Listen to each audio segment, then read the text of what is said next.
So I'm sorry to say that these videos take me way too much time to make, so they are rare for me to get done, and I'm really sorry about that. Unless I find something that I'm super into and then I just hyper-focus, and here we are. In the space of 1 week, I have played this game, drawn this picture, and written the script. However, that doesn't mean that I've gotten around to recording it or anything. Far from it, in fact, but you know what? I got through this pretty quick for a game. Even though it is a slightly older game, only by a year or so. But anyway, what game am I reviewing today? I'm reviewing MAZM Phantom of the Opera, produced by Growing Seed, which is an up-and-coming Korean company, I believe. At least if what I've been reading was correct, though honestly you really wouldn't be able to tell. There have only been a couple of minor translation issues, but nothing major. That's not the point of this, we'll maybe get into that later. You may well be surprised to find out that I love musicals. Well, not all musicals, but the ones on the dark side. Repo the Genetic Opera, Black Butler, which is also an anime and a manga, and of course Phantom of the Opera. The biggest difference between the previous three musicals, the last one has several options for gaming, and I have played most of them. Don't shame me, but every casual gamer has played at least one of those hidden object games that is linked to some pop culture reference at some point. And I am no less than the rest of the fanbase. And I do mean PH in front of the fanbase. It's what a lot of people in the Phantom of the Opera call themselves. So imagine my surprise when I dip back into the fandom over the winter and find out that there is another game that I have not played yet. I had to jump into it feet first.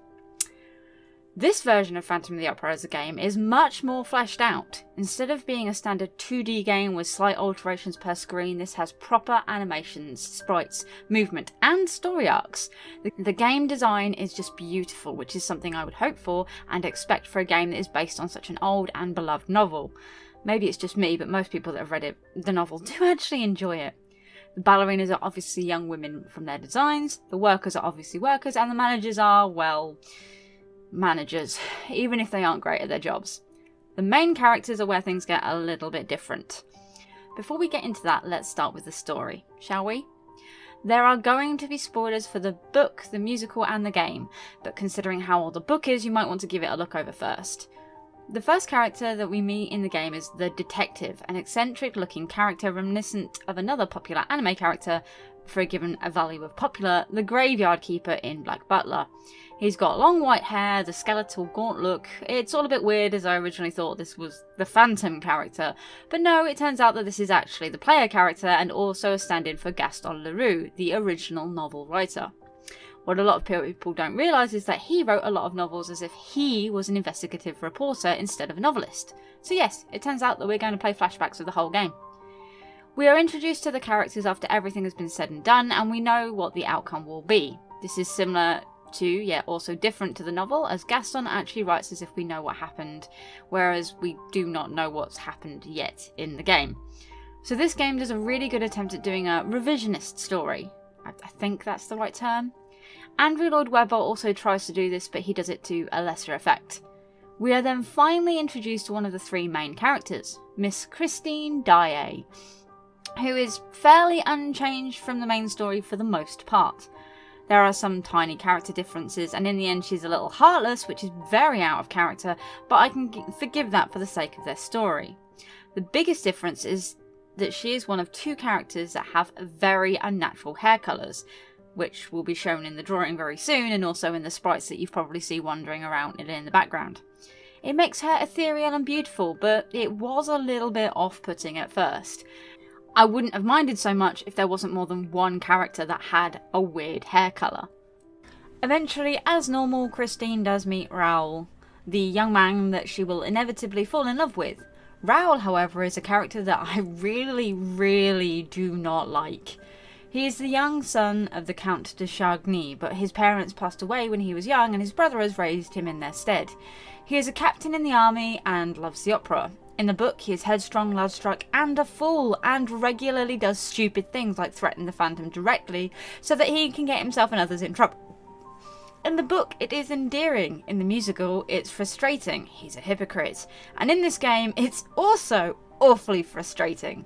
Raoul is also the only other character to have strangely coloured hair, and it's pink. He also cries a lot. Now, honestly, I know that sounds weird. I do think men's mental health is important. I really, really do. I cannot stress it enough. And I think that it's a terribly underfunded and undersupported part of our society.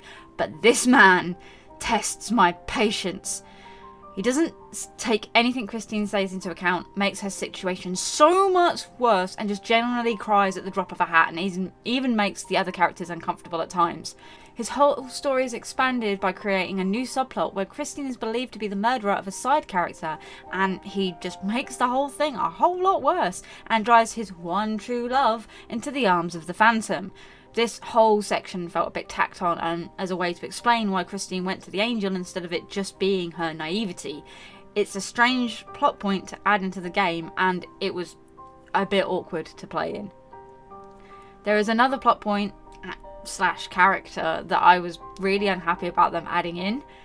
There's a character called Melik, who is just nowhere in the book, and she has been included, it seems, to add a terrible edge to the Phantom's backstory. She is a blind woman who was kind to him, and so he has kidnapped her and attempts to make her his wife. And this has failed, so he has placed her in a room for 10 years and just kind of treated her like a pet that he feeds and waters so she doesn't die. She really didn't need to be included other than to make the Phantom darker than he needed to be.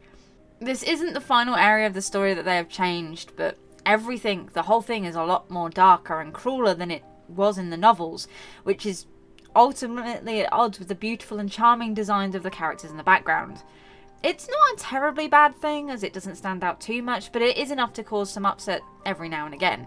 It kind of removes some of the charm and wonder that was supposed to be inherent in the original novel, but it's not too terrible. Okay, I've spoken a lot about the story and the design, but what about the actual gameplay? This is a game after all, isn't it? Well, yes and no. Originally, I thought there would be so much more to do. You kind of explore all the areas you're in, and you can find little cats, or musical notes, that act as hints for you if you get stuck, and notes about the actual world around you. It was really interesting to find out what the Paris Opera House was built over, and this is a pretty fun part to do. However, there's a lot of railroading and hand-holding in this game. It's not particularly hard or difficult if you actually read what you're doing and don't just hammer the A button. It's also a bit more like a visual novel, but you can still walk around. There are some very small puzzles to do, but they're not really complicated or anything mind-blowing like that. It's not the best part of the game. The best part of the game is the art and the story, which is why I've spent most of that review discussing this.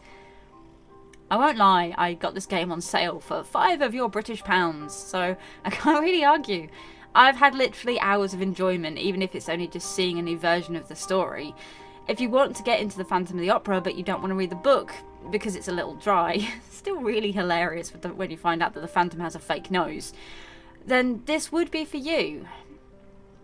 Keep in mind it's not exactly the same, it's a lot closer to the original text than the musical is.